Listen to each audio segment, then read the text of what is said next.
Yeah, there we go. We are officially recording, I believe. Yep, I I'm got gonna the go message ahead for. and ask your name. Jason Rogers. Yes. And where did you grow up? I grew up in Oklahoma for the first 10 years of my life.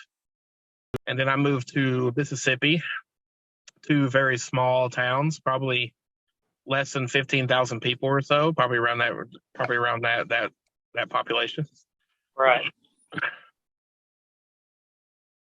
Is your parents, are they married, divorced, whatever? My parents have been happily married for, God bless, let me see, my brother is 44, so they've been happily married for about 45 years now. It's awesome. So they I still don't come married. across that too much anymore. No, Sadly. they no, they've been happily married, like never had any discussion about separating or moving, or never, like, they've always slept in the same bed. And That's awesome. yeah, from what I remember, they never really talk about anybody they dated beforehand. I know they're not the first boyfriend and girlfriend, but Yeah. they got married pretty young. Yeah. I did that too. I married my uh, childhood sweetheart. Um, Nice. mhm.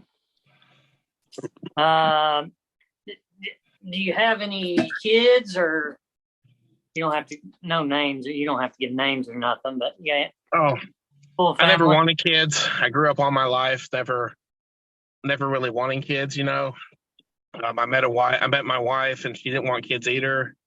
That's why we got married. So I Right. wanted to find a wife who also didn't want to have children. I got a vasectomy when I was like 23, man. I just never even wanted to take a chance. How much stuff did they have to make you sign to do that? No, actually, this is what's really frustrating is that for a man to get a vasectomy, it's like in and out in like one day. If a woman wants to get like her tubes tied, she has to have a certain thing on the state. Sometimes she has to have like one kid, or her husband has to sign off on it, or she's not allowed to. Like, it's so, like, for men to get a vasectomy, it's just like in and out one day. You just make an appointment and go in and out. Yeah, generally they put up like I was actually your age too when I had a vasectomy, Yeah, but I got mine reversed, so yeah. we could have another one. But yeah, I had twins at 21 years old, so and a son before that, so I had plenty of kids. So a lot Right. of times they try to discourage that, especially with women, because in case they change their mind and like, oh, I wish I could go, I wish I could go back. I kind of would like to have kids now. Whereas a vasectomy, it is possibly reversible. Like the guy that did mine was like, most of them don't give you, they give you a 50-50 shot. He'll give you 75% that it will take. So Yeah. we were very blessed that God allowed us that to reverse. I will tell you, it's a lot harder to Get to it go reversed. to Yeah. get hooked back up than it is to get it taken back apart. So I want to talk to you about, and how would you describe your childhood growing up? My parents were very authoritarian. Um, they were they were always how do I say this? They were always like um a team when it came to like discipline. Found out years later that they had argued, but they had argued behind our backs, about certain things. All right. Because they were very authoritarian. Um, it was bound to happen that my brother, my sister, and I were going to sow our wild oats when we moved out, and we all did. But then we kind of I did it worse than all of them.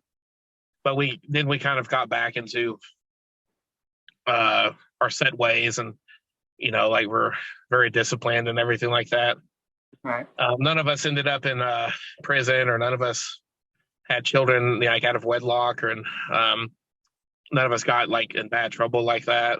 Uh, my Good. parents, I think they grew up under like much worse conditions than I could ever imagine. That Yeah. they tried not to repeat the process, and I know that like a lot of people and some therapists, and I hate this, that they always want to like go back to my parents and they want like me to talk to them, or like it's almost like they want me to blame my parents for certain things, psychological abuse or something like this. But I Right. don't ever want to go down that road because my parents, they weren't the best parents, but they did the best that they knew how to do. And they never gave up Right. on, they never gave up on me. They never, uh, how do I say this? They were always trying to instill like good responsibility into us and everything. Uh-huh. Yeah, I got whooped, a lot. And, you Right. know, we were under a regimented household and everything. But Hmm. I think my dad still instilled like a good work ethic in me, Right. and a lot of responsibility and everything. So if I do hold any, what do you call it, like issues stemming from my parents, like it's something I'm either in strong denial or I just don't want to talk about it Right. because there's a lot of good things from my life now that I think my parents really instilled in me. And that's a good thing, you know. Yeah. My mom was good at a good throat chop. Got too much out of line. She didn't play around. So My there dad, wasn't like, any real, like, there wasn't any real physical or mental abuse there. yeah, You, you know what I'm saying? Like, there wasn't any like real physical or mental abuse that, you got beat with a leather belt across your face all the time. yeah, That's a good thing. And plus your parents are still together. That's awesome. yeah. And I mean, my mom was that good boomer mother who could lay you under a guilt trip like nobody else, and my dad was, yeah, my dad was that farmer dad, and he never bluffed. If he Right. looked at me, he goes, "If I find drugs in here, I will stab you." He probably would just to prove a Yeah. point, like you know. Like he Yeah. never bluffed, and he always taught me never bluff. Like if All you right. if you say you're gonna do something, you need to follow through on it, right? And Absolutely. yeah. So I mean, I think back and I talk about my parents sometimes, my friends. I'm like, damn, your childhood. I'm like, you know what? I'm not going there. Like I'm not blaming my parents for anything like that. Um, like they were the best that they knew how to be, and I was just a jackass at times. And so I like to take responsibility for my own issues, and like saying that was my choice. Like, Right. like I wasn't like as bad as I know some drug addicts are, where they were forced and like sexually abused and like beat like relentlessly or locked in houses or stuff like this. So Yeah. I'm gonna say, you know what, that was my decision all the way. Right. So as you brought up substance abuse, what kind of substances were you abusing? I mean, I started off, I think everybody was like weed. Um, I think I was probably like 12 or 13 when I did it. Right. And I did it just because it was bad. It was wrong, right? And this was back during Nancy Reagan's big, just say no, right? Yeah. Which There. yeah, which was pretty much just educating people on drugs instead of like trying to get us off of it, right? Yeah. And I've heard years later that dare actually got more people on drugs than it actually did to prevent it. Because I would have never known about all this stuff, and like if we didn't have to watch all these videos made about it and everything. And so I took some weed and I wrote it up in like a dollar bill because I had seen that done on a movie or something like this, and I thought that's what Right. you had to do. Smoked Right. it, probably didn't do it very well. But as it got a little bit more, like I got more into like speed and hallucinogenics. Like speed was what I loved. I love that adrenaline rush. I love that feeling of being like always on edge. Like that Yeah. kind of like it's almost like you got a bunch of butterflies in your chest and you're always like really hyped up and everything. And so I did a lot of that stuff. Um Right. I tried other stuff here and there. I never did anything you really had to inject anything. I never did like straight into the veins or stuff like this. Never did Me meth. neither. I had to draw a line somewhere. Yeah. Ecstasy or what they call Molly now, that was like really big when I kind of got off drugs. Yeah. MDA, I think it was like starting to make a comeback. Heroin had just got into like the black tar kind of stage where like you could inject it, Yeah. and it started to hit the rich white population. So of course the government started to take notice now, and that's kind of like where my drug use kind of ended, like it ended kind of abruptly, and there were like certain reasons why. But it probably went on from like 12 or 13 until I was about 21 or 22. And then like from 21 to 23, it was sporadic or light or just non-existent. And so, uh, like, but at 23, it just stopped because I had moved to Korea at that time and it was kind of impossible to get anything. Yeah. Before the Korea thing, I want to talk about, because as you know, we've talked a little bit before, because you talk about this, if you don't mind, the skinhead part, kind of like when you started that, in your youth. I was in middle school and I can't remember the grade, but my middle school guidance counselor was a Grand Dragon in the KKK. And at that time, it wasn't a hate group, so you could still do it, right? And it was kind of common knowledge that he kind of was, right? Right.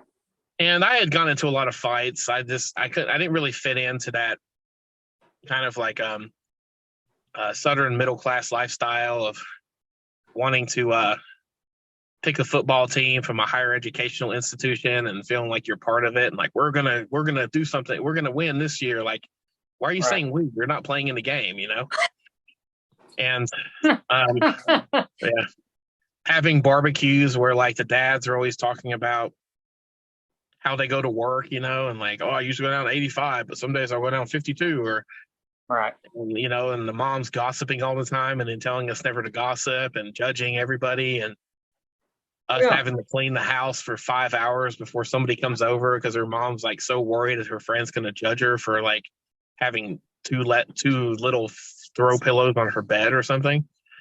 Having a white picket 2-story house and being heavily in debt, saving up for going on a vacation to like Disney World where your dad doesn't really ever want to be there. And he says his favorite ride is the exit, And so like that whole lifestyle thing, it was always scary to me. Everybody's like, oh, you have to buy a house. Like, why do I have to buy a house? Well, that's just what you do. And like, you can build up equity. And I'm like, where have we gone in life where like, we've moved to the point where like equity and credit scores are something we really aim for, something so abstract that doesn't really mean anything, and like we're worried about credit scores and like how much money we have and how many dollars we have, which are literally backed by nothing. It's just backed by fairy dust pretty much, right? Yeah. And that whole life kind of scared me, and I never really got into it, and like you had the cliques at school and the ones who like this football team, the ones who like this football team, and so I got into a lot of fights, and of course, you're when you're not the popular football player, you're blamed for it, and so I think the middle school guidance counselor kind of saw something in me, and so he introduced me to some other people, and I got into a group called the Aryan Socialist, which is an offshoot of like the neo-Nazis. I never joined the KKK because they wanted me to like sign some paperwork and fill out some stuff and put on a database. So it's too paranoid to do, Yeah, it sounds like that you put on another database. Yeah, I don't really want to do that. I've been to some Klan rallies before, but I've never actually really signed up for them. And it the funny thing is though, is that if it wasn't for like the neo-Nazis and the skinheads, I would have probably dropped out of school. But they were the ones who really, pushed me to like succeed and everything. And I kind of had to do a lot of my drugs, like, kind of, what do you call it? Like secretive, because a lot of them are pretty straight edge, Yeah. A lot of drugs, what they call was like nigger shit, as they called it, and don't be doing that crap, Mm-hmm. Like, keep your mind clear, keep yourself intelligent and updated, And so like, that's the kind of irony of it, is they were the ones who kind of kept me on the straight and narrow for a little while, even though I was kind of rebelling against them a little bit. But I Yeah. kept all that really hidden from a lot of people, a lot of friends at school, my parents and everything. Right. Um, and I'd go out and hang out with people. My mom never really knew any of my friends. So she Right. got really frustrated and she's like, how come you never introduced me to any of them? And, I'm like, well, because you always give them like the second degree and always want to know every single thing about them and call their parents and shit like that. Yeah. If she knew I was hanging around like people in their 20s when I was in like 15 or 16, she probably would have really freaked out. I'll guarantee So, it. yeah. And so that kind of ended abruptly when I was like 23 too, because one of the reasons I went to Korea was to run away from them. And I had gotten my passport in secret. I sold everything I owned and got a friend from high school who didn't know what was going on to like drive me to the airport, and I left. Didn't contact anybody for a few months I was there. I figured the last place anybody would look for me was Korea, and it was a good place because it really kept me. It kept me on edge, I guess you would say, but in a good way because like there's nothing like super different about Korea and America, but it's like a million tiny little differences. Right. Everything's like 10 degrees off from what you'd expect and what's normal. And I Right. think that's what really helped out. It probably took me 2 or 3 years to get my head on straight, and to kind of figure out who I was and kind of have an identity check.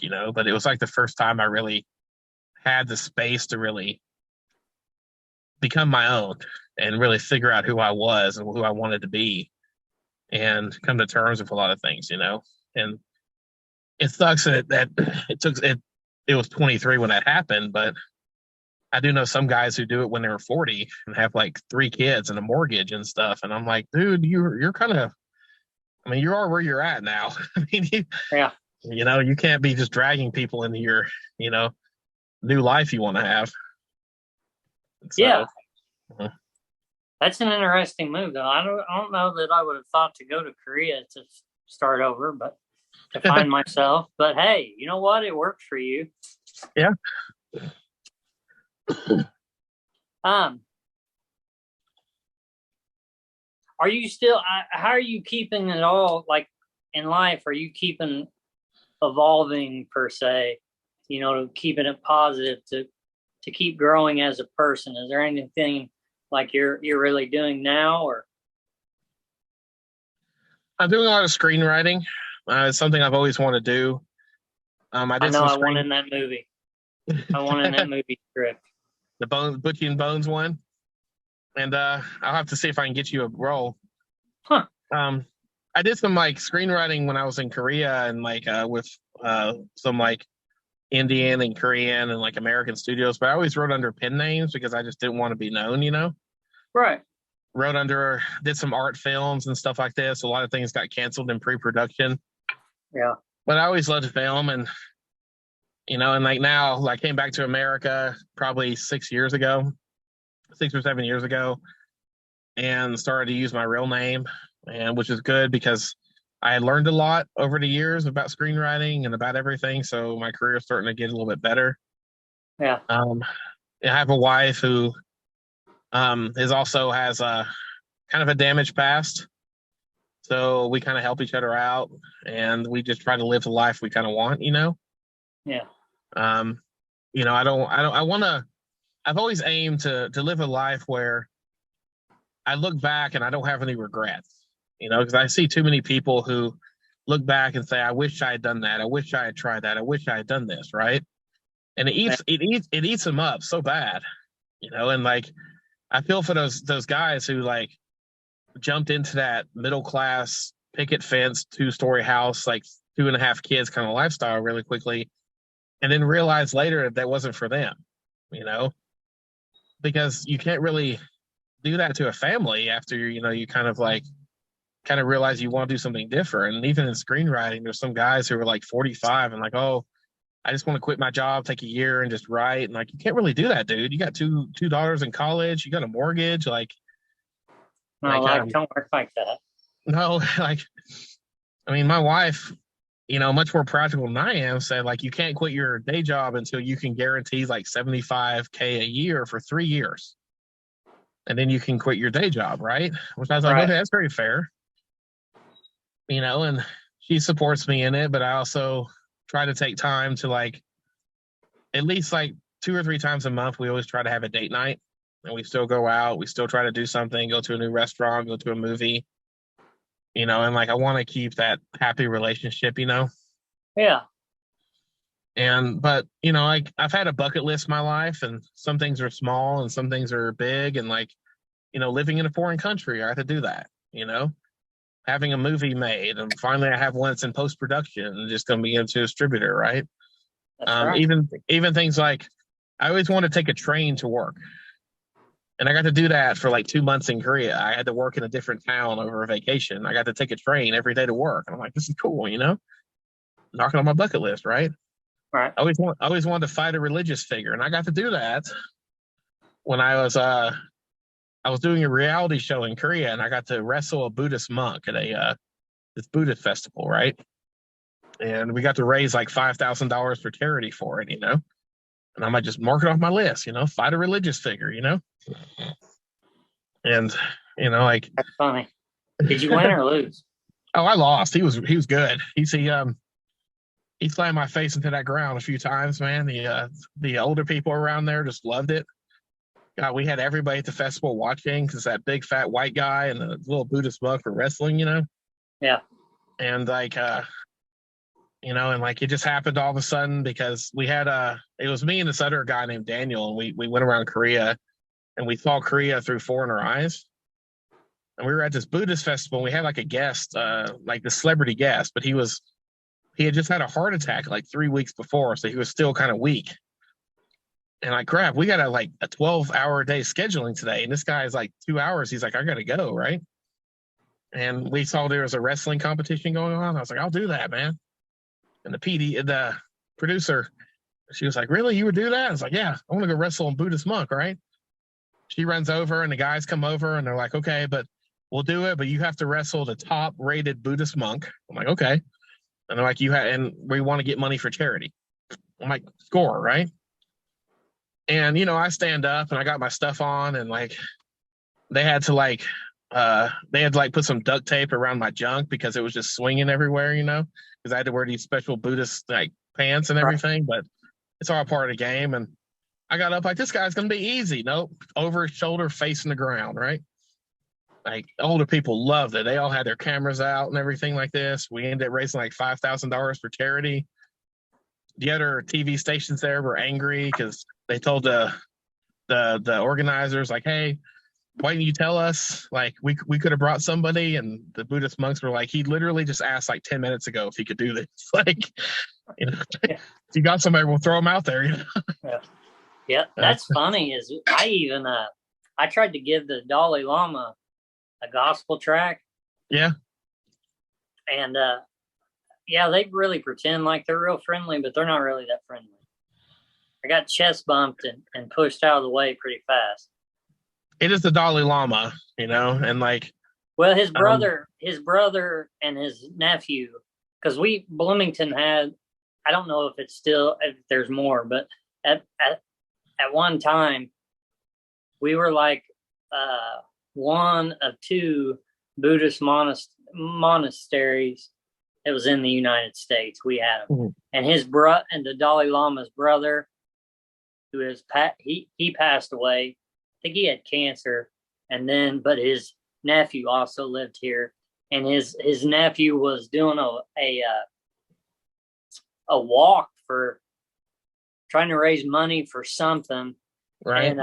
And a car went off the side of the road or whatever, and he was hit and killed. So yeah, so we don't get to see him anymore. But yeah, I tried to give a gospel track to the Dalai Lama, and they weren't accepting it. It was cool though. It was $1 million bill one. Oh yeah, I know that you're talking about those. Yeah. I even asked him. I was because at least I did. I could talk. I was like, I just wanted to give him this gospel track, and I know that to reach nirvana, true nirvana, they can't have any wants. But every time he turns around, he's got a microphone in his hand. He keeps talking about he wants Tibet to be free. I don't think that, and he's the leader. He still has wants, so I'm not sure that he's going to make it to true nirvana. But yeah, they're not as friendly as what you, and they put a good whooping on you. The Dalai Lama is pretty protected. I know that. Like the Buddhist monks that I met in Korea were all, they were all really good, and especially after I got that money for charity, we went to a Buddhist, a famous Buddhist monastery after that for the next episode, and all like, hey, you're the guy who got the charity stuff. Like, yeah. Are you okay? I'm like, yeah, I had a headache afterwards, but I'm okay. And they were like, oh man, we so thank you for that, man. Like you raised so much money and like it went to a good cause. And I'm like, hey, I'm glad I could help out, and like, hey guys, come on, I want to introduce you to some people, and I'm like, hey, I got some clout in the Buddhist monastery now, And so they were all really good. And like the experiences I've had, just Korean Buddhists have always been really, outstanding and everything. Good conversations and stuff like that, I don't know how they are around the rest of the world, but I just know the ones around there were always really good. Yeah, they're pretty. I mean, like I was talking about the Dalai Lama's brother, they were super nice people, and if you went around the monastery where it used to be, I mean, there was always someone, and they were always super nice. They've moved since closer out up north into a way bigger place, but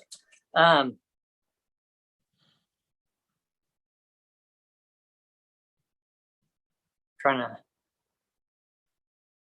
So as far as did you ever have a coming to Christ moment? Like you were kind of searching for something, like you were missing something? Yeah. I grew up under my parents when I was really young, my parents went to a Presbyterian church and I went to a Catholic school. And then later, my mom changed to a Methodist church. My dad didn't really go, and I went to a Southern Baptist school. And it was one of those Southern Baptist schools. It's like the earth is 6,000 years old, and Darwin is Satan, and like God will strike you down, and like, one of those ones that like people kind of make fun of sometimes, and like I've been accused in some of those like group chats we've been in about lying about my past and everything. Like, oh, no one really believes that. I'm like, I was in a whole church that people believe this stuff, right? I got no reason to lie to people about this, right?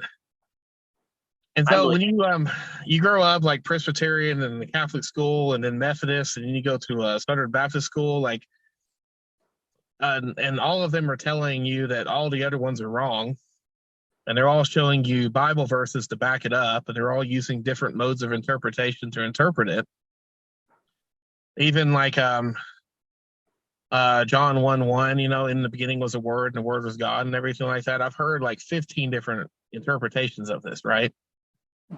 And and we've had discussions about interpretation and everything like this, and like I try to remain open, like minded about a lot of things, and never saying like there's one absolute, But after I left high school, I kind of went to this atheist stage where I'm like, God doesn't exist and everything, and I kind of kept up and read a lot of religious books over the time, and a lot of like anti-religious stuff and everything. I still read like Daniel Dennett and Christopher Hitchens and Richard Dawkins, read a lot of their stuff. And I still read like a lot of like good religious books that came out, still kept a Bible with me and everything.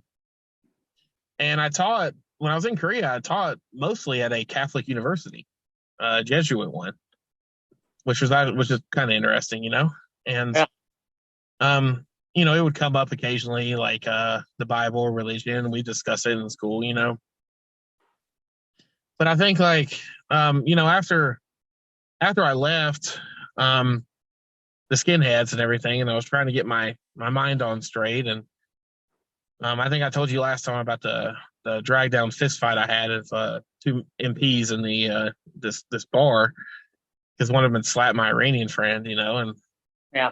After that, I realized that like I probably needed a big change in my life, because even though I was defending somebody, smaller and everything like that, it wasn't really a life I should keep going after, Yeah.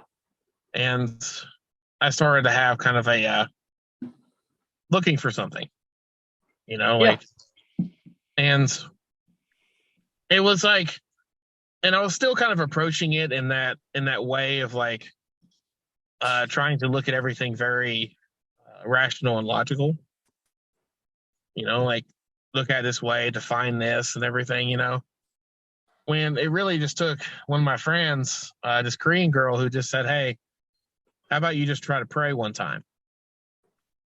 And I was kind of against it because I think I just didn't really know how to, and I think she probably caught on and she's like, "Well, how about you just say thank you, God. Just do that for me, right?" Huh. And I was like, you know what? I'll give it a try because, she's a good girl. I'll try, And I did, and it was kind of like kind of an eye-opening moment a little bit, Right. where I was like, well, okay, I think I'm looking at this the wrong way, where I need there's I'm looking at it much too. I don't want to say rationally because that's not the best term. But I think I was looking at too like by the numbers, paint by numbers kind of way, right? When I should have been a little bit more uh, holistic about the whole idea, you know. And I think you and I have had discussions about this before, and like We've had a lot of discussions over a lot yeah, of. right. And instead of like, and I started to look at it of like, instead of looking at like each individual verse, like you say John 3:16, for God so loved the world he gave his only begotten son. Instead of looking at that one verse, I wanted to look at like what was John trying to say in the whole book, right? Like what was the whole message in that whole like, gospel right there, right? What did Jesus do in there? Like how was he portrayed in that way? Like what was the focus, Because I'd always been told like you look at these separate verses, right? And I could quote the Bible up and down, but even after I graduated high school, I probably couldn't tell you a lot of like some of the details in there. And I started to look at, and I started to kind of just read it like this and like read, Genesis as a whole instead of just looking at, like this one little part or this one little part, right? Things started to like make a lot more sense to me, I guess, Right. like looking at it more holistically. Um, looking at, okay, looking at the whole message of like what Jesus was trying to say in the Gospels instead of just looking at individual verses. Yeah. Keeping open about different interpretations, and like um even though in the beginning was a word and the word was God and the word was with God, like trying to think about everything everybody had tried to tell me and just trying to like, kind of contemplate it a little bit, right? Right. Because to me, like, and I know people look at this as more of a postmodern stance on religion, where I'm like, even for like the Old Testament, there's no like original manuscripts out there. There's copies of copies, and they may be very similar, right? They may be exactly the same. We don't know, Right. but we're also kind of looking at those copies through the mindset of 21st century Western people who have a philosophy of like historical accuracy and like things like this. When it was written by people who had a very different mindset, Right. they were desert nomads and everything, very different culture. And even if you look at it that way, it's like, do you believe that it was like man's interpretation of God? Was it directed by the Holy Spirit? Was it word for word God? And like, was it all or some of it? Like, was it a combination of it? And I didn't want to say like one was absolutely right because I don't think I have that kind of like knowledge and arrogance, I guess I would say, to say like it's this way and there's no other way you can look at it, right? But looking at it this way for me, and it worked for me, was it actually a lot of more things started to open up and a lot more things started to like make a lot more sense in this way. And after that girl got me to pray, I was like, okay, maybe I should like look into this a little bit more, like maybe I should like um stop stop looking at the way I was when I was younger and start like with a new fresh eyes, right? Yes.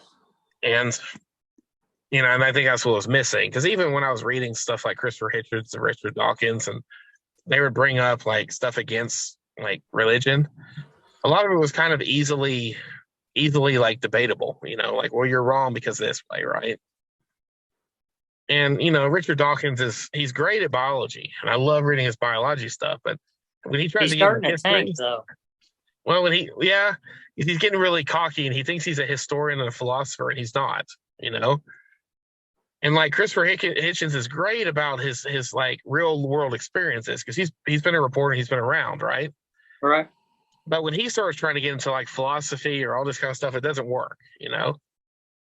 And like Richard Dawkins reading about his biology kind of ideas were like, really great, right?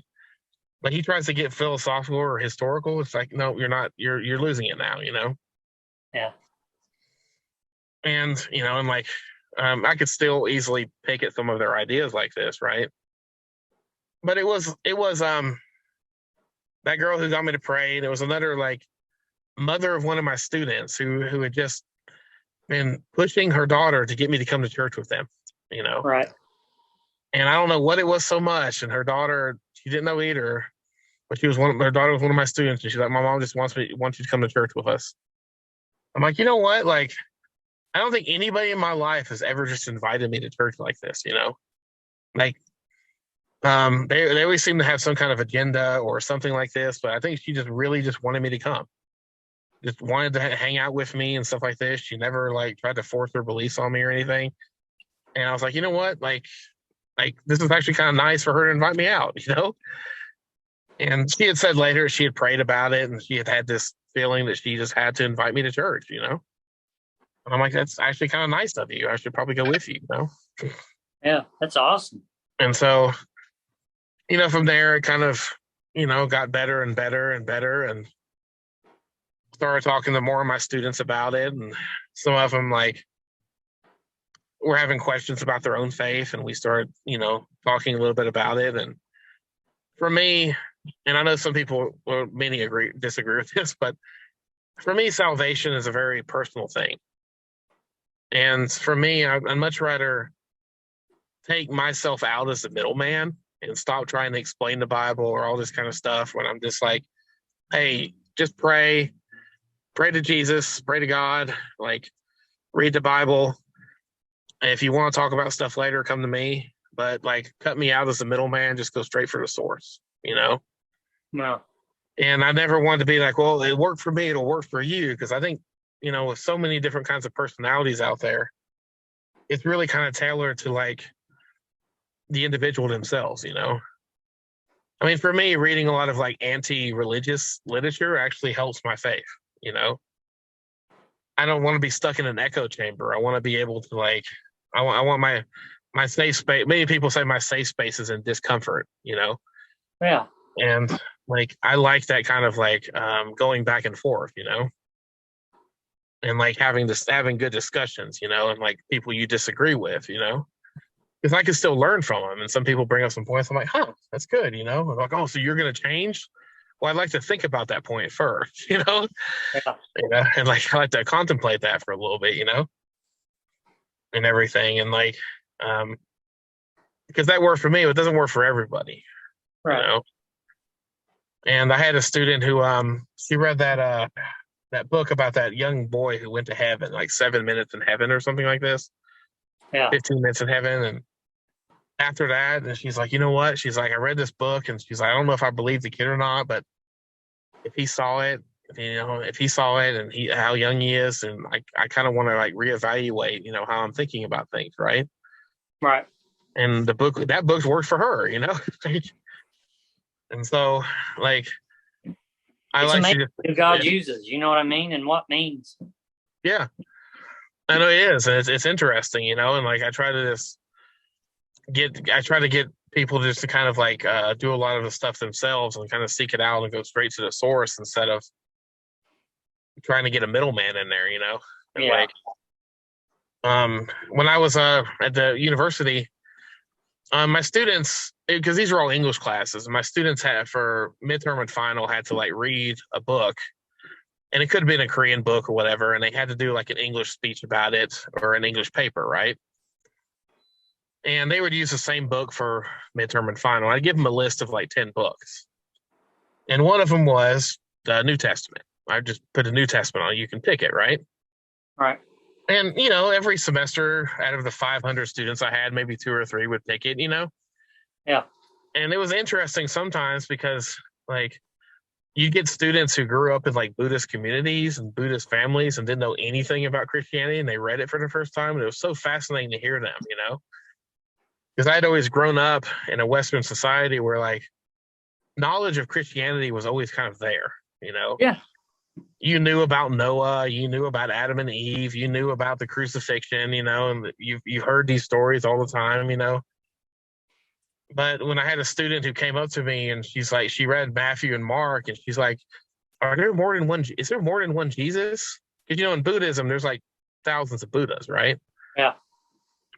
And in her mind, she's trying to make sense of it. I'm like, no, it's the same story told from like different perspectives. She's, oh, okay. Wow. And I was like, just keep reading. And she read Luke and John, and she's like, is it really just the same story over and over again? I'm like, just keep reading. And like she got to the letters of Paul, and she's like, I really like Paul. Like Paul's good because he's teaching us things, and it's like how to live. And she's like, this is like reading a lot of like good Buddhist stuff, where it's like this is how to live better. Yeah. Like, oh, this is interesting. And she got to Revelation, and she's like, what the hell? Okay. And I'm like, yeah. Yeah, that was probably a big step. Yeah. I was like, yeah. That's kind of the common reaction. Yeah. But it was just interesting hearing like somebody was just a clean slate, just read it, and she went to like her roommate who was a Presbyterian, and her roommate tried to explain in detail about everything and like the history and culture. And then she went to like this other girl she knew who was Catholic, and the Catholic's like, you know what, if you understand it or not, don't worry, just believe, which is a very Catholic idea, right? And and like they don't read the Bible anyway. No, because my opinion is that the Catholics have made it where it's more about culture than it is about like anything else. So it's like you can not even go to church, you cannot even read the Bible, you don't even have to believe, but you're still Catholic. As long as you were baptized in the Catholic faith when you was a baby, you're pretty much Catholic. Much yeah. And I even think LDS is kind of moving that way too, where it's almost just about like tradition mistaken for culture. And so they're starting to make it out to be more about like more about the culture than anything, Yes. And I'm like, huh, okay, but it was so interesting to hear this, and it kind of helped my growth over time to like talk to people here and there about it, and spreading seeds, man. Yeah. And I taught this intensive like essay writing class one time for these like it was probably like 10 students who were aspiring like teachers. They wanted, and it was like for like it must have been like 3 months. And I think we met like almost like every day for like a few hours. So it's an intensive writing program. And I said, okay, we're gonna pick a book, we're gonna focus on this book, and we're gonna keep writing about it, right? And for somehow all of them within like 10 seconds, like the Bible, we're going to use the Bible. I'm like, okay, like we can do that. Everybody agrees we can do that, right? And so we had to do research. So I told them like, we're going to do it this way. Because, and they're like, what do you want to focus on? And somehow angels came up. And I was like, okay, perfect thing, right? Because when I'm teaching, I always try to get the students to really pick what they want to learn about and what they want to do because they have more ownership in it, right? Yes. So I was like, okay, this is what we're going to do because this is something that, kind of like I've seen it really boggle people's minds, right? Yeah. I was like, the first part you're going to write about what you think angels are, what they look like, what their goals are, what they want, Don't read the Bible, anything yet, just tell me what you think they are, right? Most of them came up as like, beautiful white girls with like, white clothes on. They have wings and everything. And then the next part, I was like, okay, you're going to take the next part and you're going to look at the Bible and find references to angels. You're going to tell me how the Bible says angels look like, what the Bible says angels want, and what they do, right?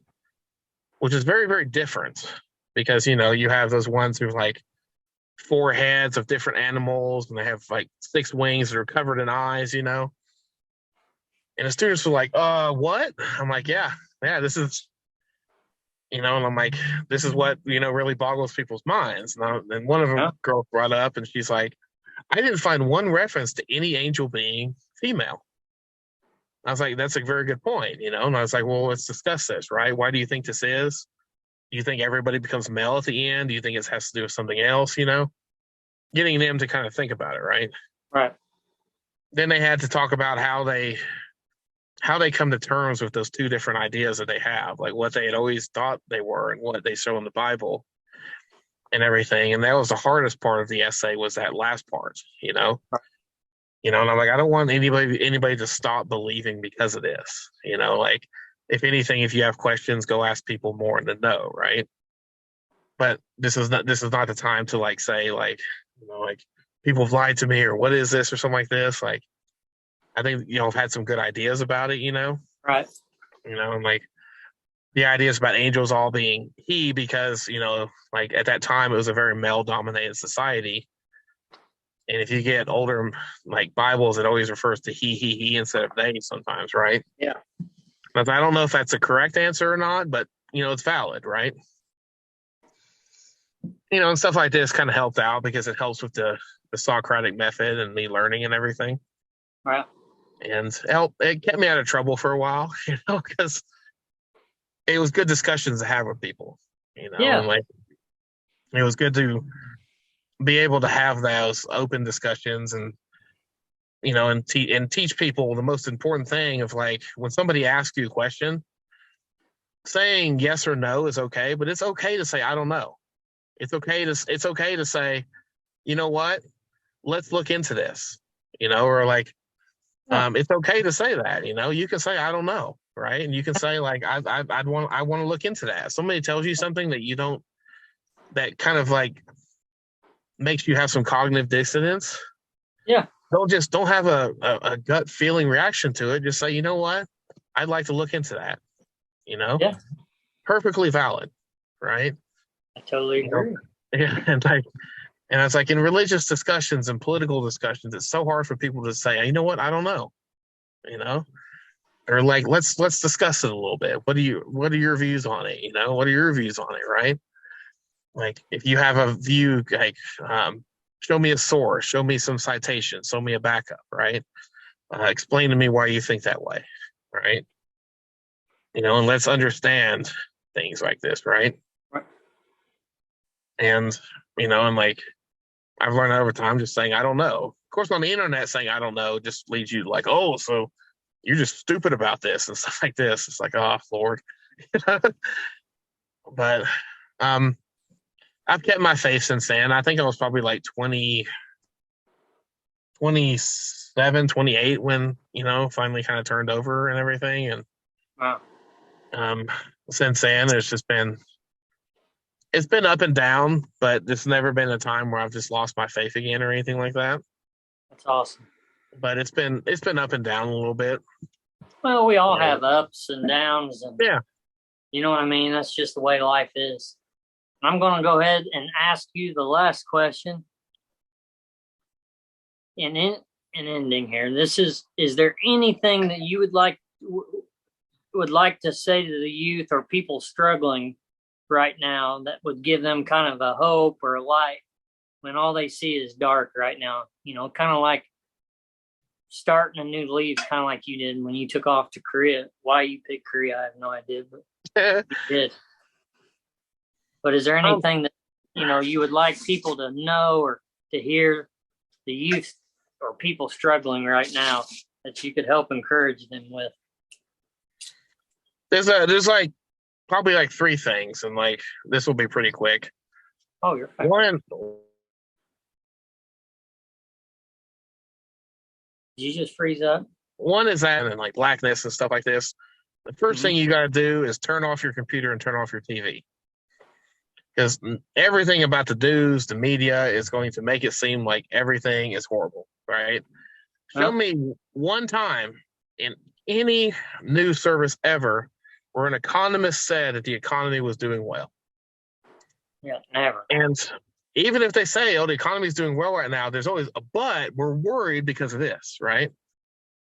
I mean, look at a lot of like big churches and televangelists and everything, and like always trying to say how the world is horrible, Yeah, everything's going to crap, right?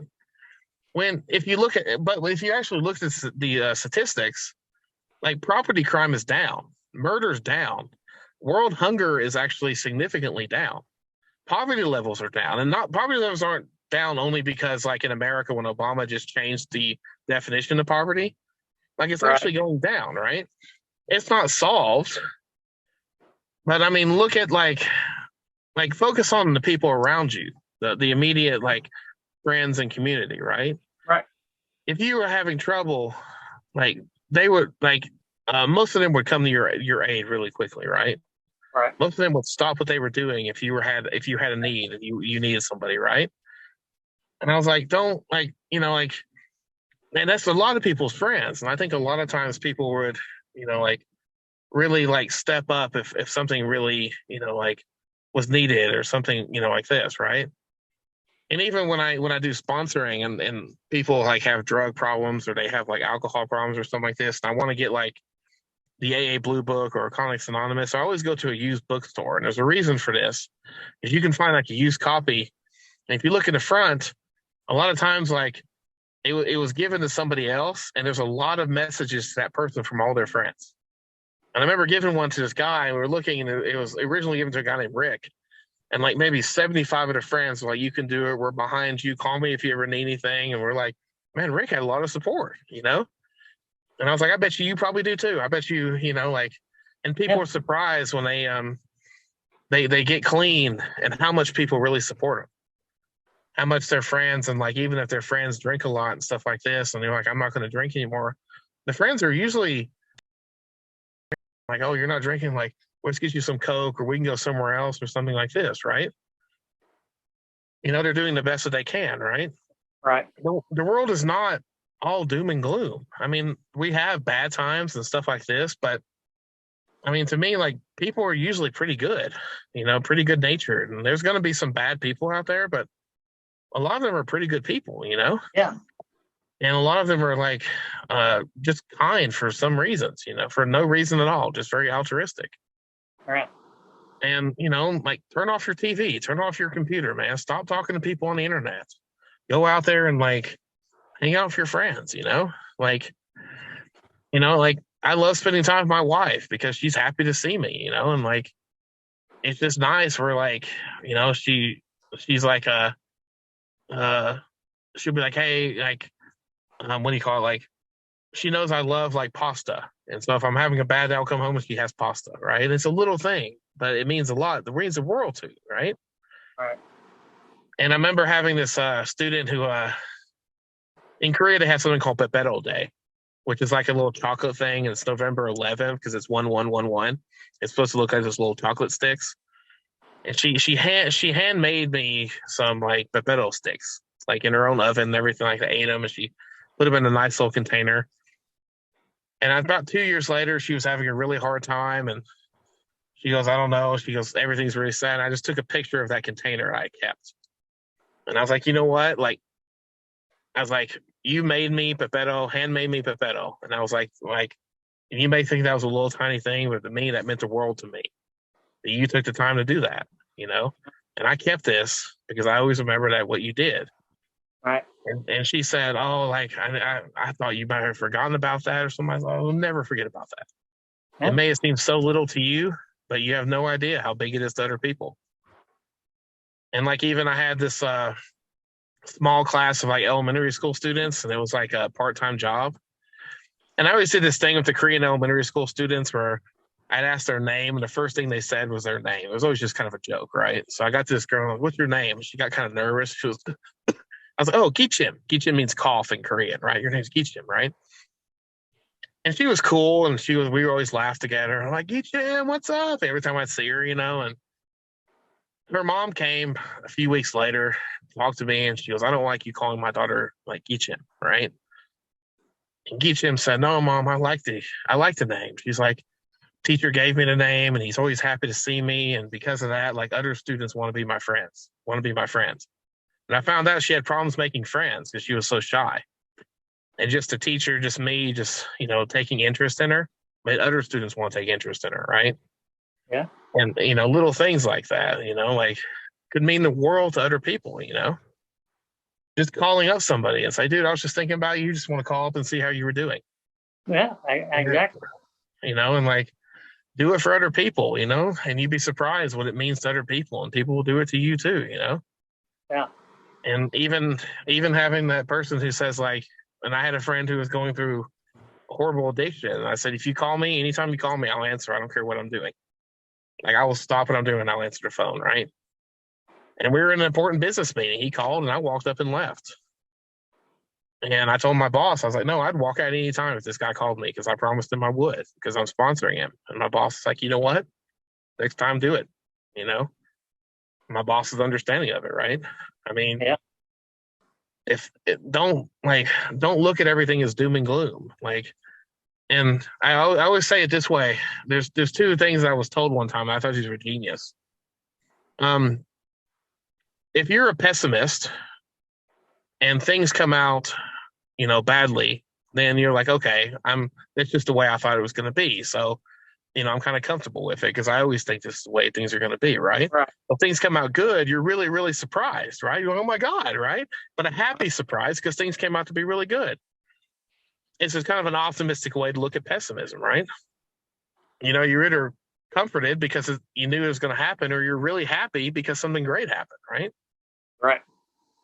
And another thing, like this guy told me, and like I just thought this was so genius. And he said, you always see in movies about people who want to build time machines or they want to go back to the past to correct their past so that their present is better, right?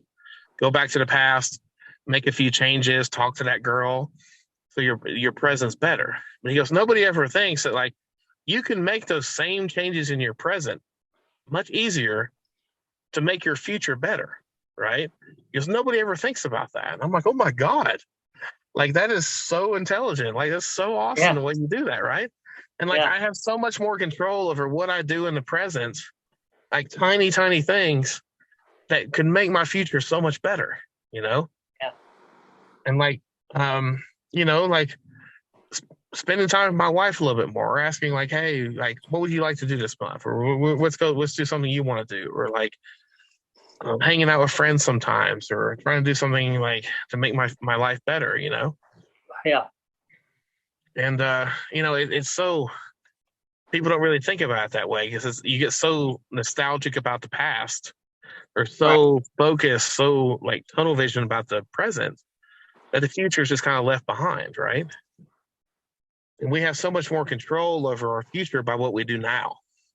Yes.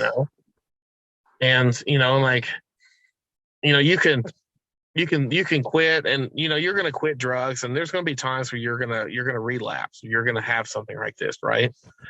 Don't beat yourself up over that, because if you were an alcoholic and you went 2 months with no alcohol and then you had a beer, it's not the end of the world, because you're like, you went 2 months and you were completely clean. You had one beer. You're not starting back at zero, because you spent 2 months already learning something, right? You're starting now at a better place because you already know you did wrong. You fell off, and you've already spent 2 months like living that sober life. So you're not starting at zero. You're starting in much ahead now. Right. So don't ever look at it as like, oh, I'm back to zero now. No, you're starting ahead because you've already learned a lot, right? Yeah. Yeah. You're already ahead. Right. You may take a few steps back, but you're not all the way back to the beginning, right? Yeah. And like, don't beat yourself up over that, right? Yeah. And don't be afraid to tell people, that like, hey, I accidentally drank a beer, but don't ever say I failed. Like, I drank a beer. It's like, okay. Like, like, let's talk about it. You want to talk about it or something like this, Yeah. And the one last thing is like, and this is a something that I overheard from a celebrity on an interview one time. and she was doing this interview, and like she quit smoking, and somebody asked how you quit smoking, and she's like, "Oh, I read a book called Alan Carr's How to Quit Smoking in 30 Days," and she just went off for like 30 minutes on this book, right? And she goes, "Oh, he wrote one about drinking, one about vaping, one about all this kind of stuff, right?" So I had to check it out. And I read this guy's books. Some of them. I read some of this guy's books, and it's like amazing how he does it, because he goes through every excuse you give yourself about why you can't quit or why you should keep doing it, and he just logically says it's not a good excuse, and not in a way where it makes sense. It's very practical, right? And every single time I meet somebody who's had like an alcohol problem or like a smoking or wants to quit, I will buy that book and give it to them. And every single person except one person, there's been one person that didn't work for them. Every single person, I probably bought 45, 50 copies of that book. And every single person's read that book and they're like, you know what? It makes sense now. And I will praise that book like all the time.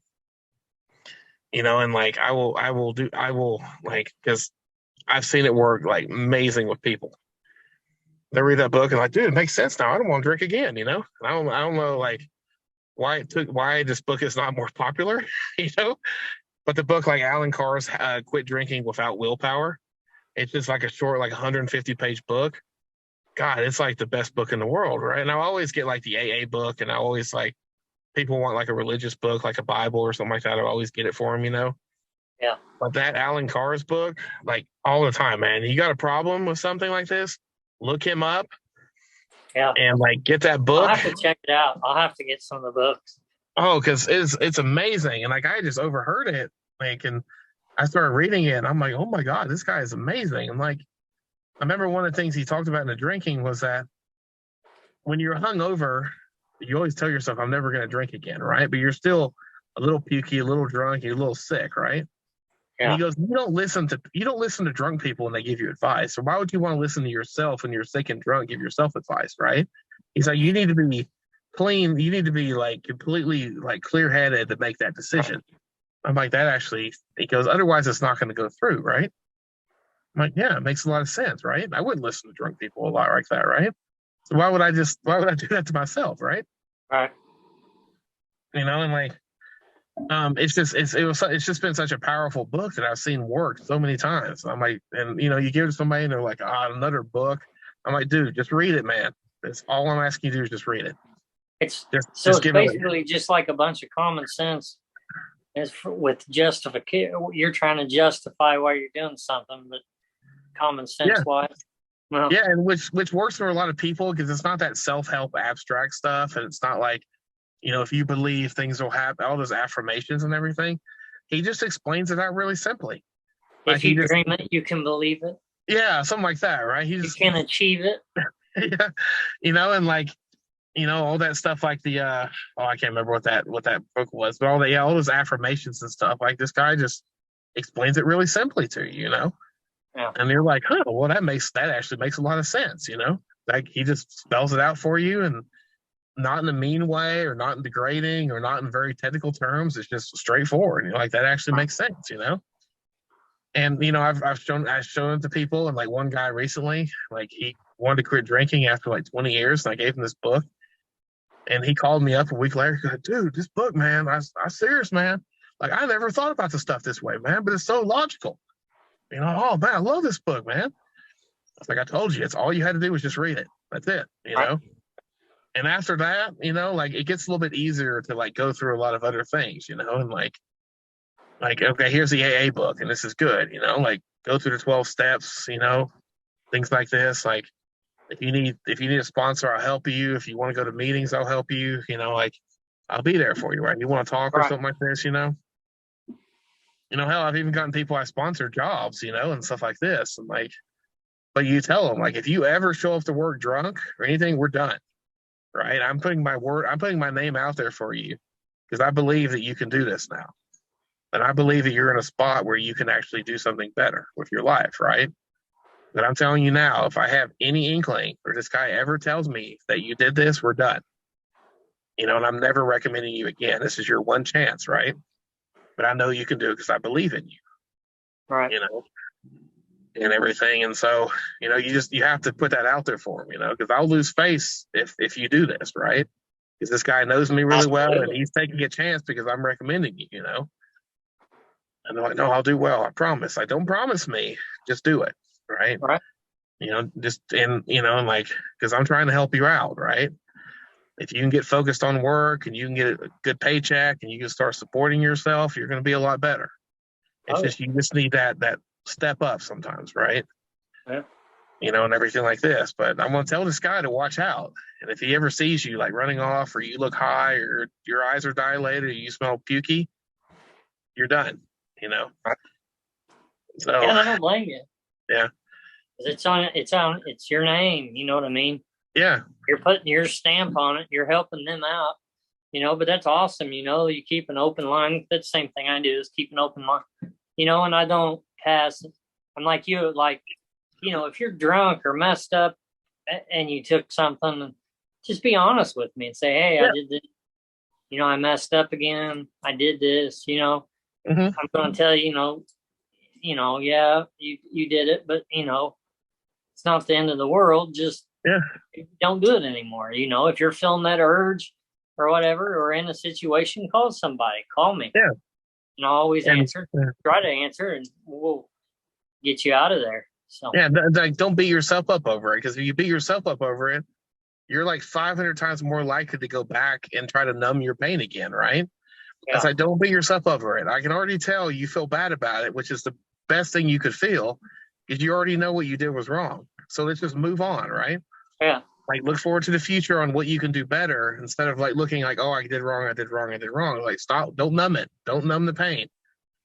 Somehow in the history of humankind, men have convinced the world that being angry all the time isn't the same as being emotional. I don't know how men have pulled that off, but too many men, including me, have never really had the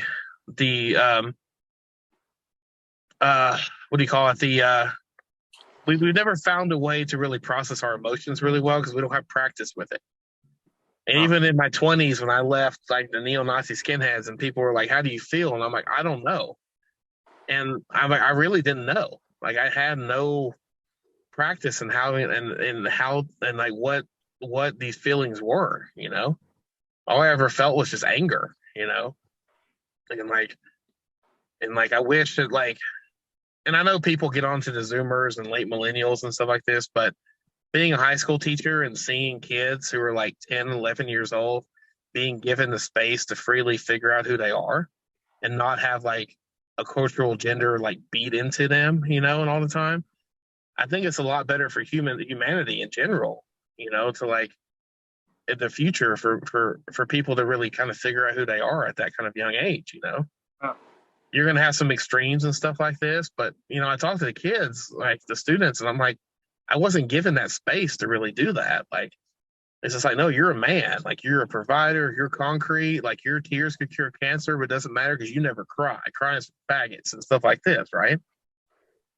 And like, you have to be this way. You grow hair and like you hold axes. You crush beer cans on your head, like, you fight bears and stuff like this. You never wear pink, and ballet's stupid and stuff like this. And like, somehow like every man gets this ballet is stupid.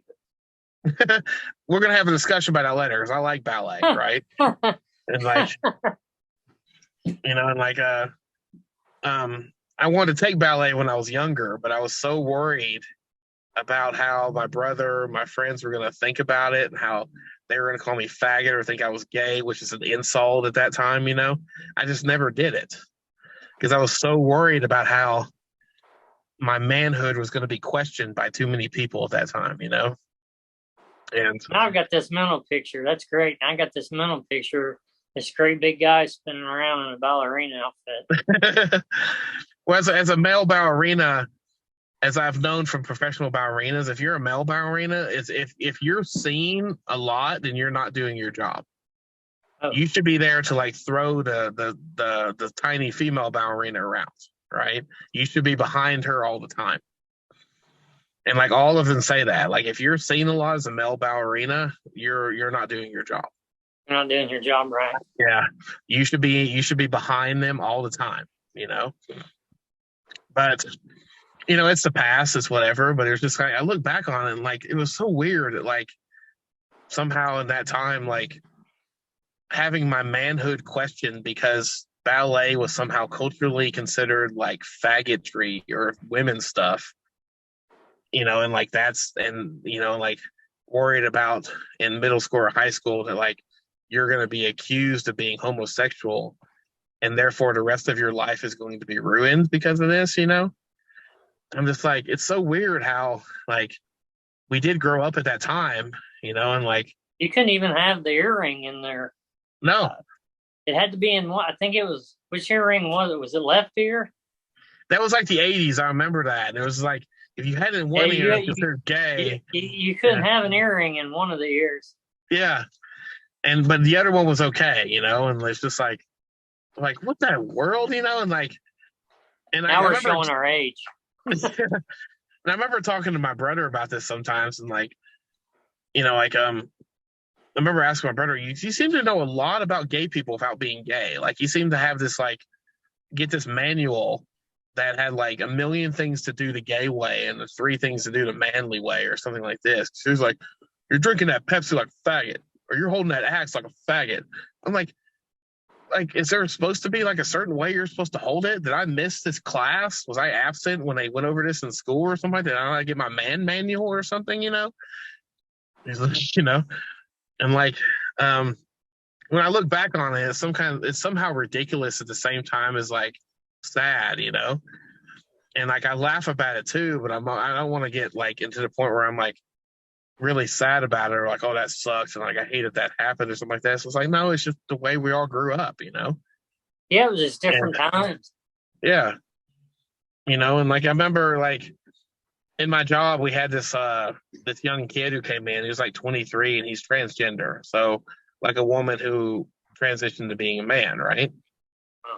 And him and I had these discussions all the time about what it meant to be a man. I'm like, well, he's like, you grew up in a different time because, in Generation X, it was pretty much just beat into us about how to do it, right? Yes. And everything. It's just like, and he would say, oh, that's not fair. It's not fair. It's like, well, I know, but that's what's expected of a man culturally, Like there's going to be a time where your wife or girlfriend's going to look at you and just like do something. When there's like, she's worried there's an emergency and you have to do something, Like, like your wife or girlfriend can like say, I'm going to take off some time because I'm tired. I don't feel well and something like this. But as a man, you can't ever do that. You have to be the provider. It's just what's expected of you. You go home, you don't complain about work. You could have the worst day at work ever, but you don't want to go home and complain about it because it's going to make your girlfriend or wife really, really, really worried. Exactly. You don't want to do that, And he's like, this is weird. I was like, hey, you chose to be a man. Like, I'm just telling you, culturally, this is what's expected, even by women who say, like, they don't really want to follow these cultural norms. A lot of times they're going to fall into that. Yeah. Yeah. And a lot of women will say, like, oh, I want a man who's really in touch with his feelings. They do until it gets to the point where they don't. Yeah. Until it gets to a point where they have, like, an emergency or they have something that's happening and they want like, somebody who's going to be unemotional and just take care of it, Right. And, and like they want somebody who's not going to cry or freak out and just do this, right? And like you're going to have to take that lead, and like, it's like, oh man, I was like, hey, you chose it, like, like you chose to be this way, and like expect it's going to happen and people are going to look at you this way because like you worked with us for like 2 months and none of us knew you were transgender. Yeah. And like you told us, we didn't know until you told us, and we're still going to treat you like one of the guys now, which means we're going to insult you to death, which means we like you, and like that's how guys, especially in these kind of like situations like manual labor, like how we get to be friendly. We insult the hell out of each other, right? And they don't. You're not getting made fun of, so they don't like you. Yeah, it's like we don't have a nickname for you, or like we don't make fun of you. We don't like you. Yeah. Yeah. And like we'll talk bad about you all the time to your